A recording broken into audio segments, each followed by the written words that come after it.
alxamdulilah magacay waa garaad cabdulaahi waxaan doonayaa inaan faallo yar ka bixiyo dhibaatada ka soo cusboonaatay dalka Itoobiya gaar ahaan uu ku yaala geeska Afrika Soomaaliya iyo dariska yihiin dowladaha la isku yiraahdo geeska Afrika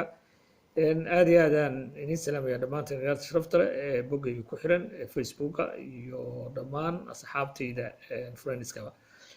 su'aalo badan ayaa la isweydiinayaa oo waxa leeyahay maxaa sababay Itoobiya inay dagaalanto waqti xaadirkan oo wadamadii dagaalada ku soo jabay ay hadda ka soo kabanayaan iyada inay dagaal cusub bilowdo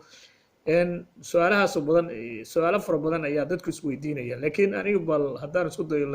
hal iyo laba inaan wax ka yiraahdo dalka Itoobiya dagaalkeedu wuxuu ku salaysan yahay waa xukun ku dagaalan weeye dhibaatada waxaa abuuray siyaasad ku salaysan in xukunka lagu dheganaado waana midda oo sababta u noqotay Soomaaliya inay burburto xukun la isku dhijinta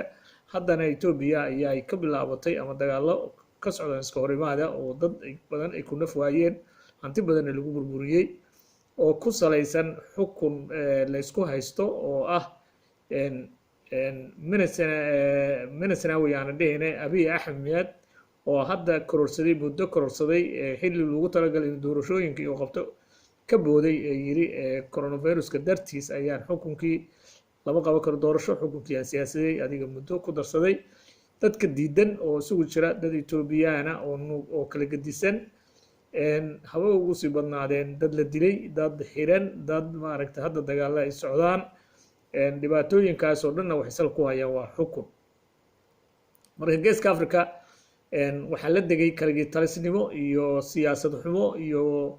iyagoo aan weli geeska Afrika aysan garaawsan in xukunka si dimuqraadiga loo qaybsado la isku tixgeliyo wixii sharciyo la qortana la ixtiraamo taas ayaa sabab u ah iyo iska maaragtay iska hor imaadyada baaxadda weyn si kastaba ha noqoto dalka Itoobiya dhibaato ayuu hadda wajahayaa dhibaatadaasuna waxay ka dhalanaysaa xukun jecli iyo xukun isku dhejin iyo sharciga aan dhowreynin haddana dagaalaha ka socday weygii hore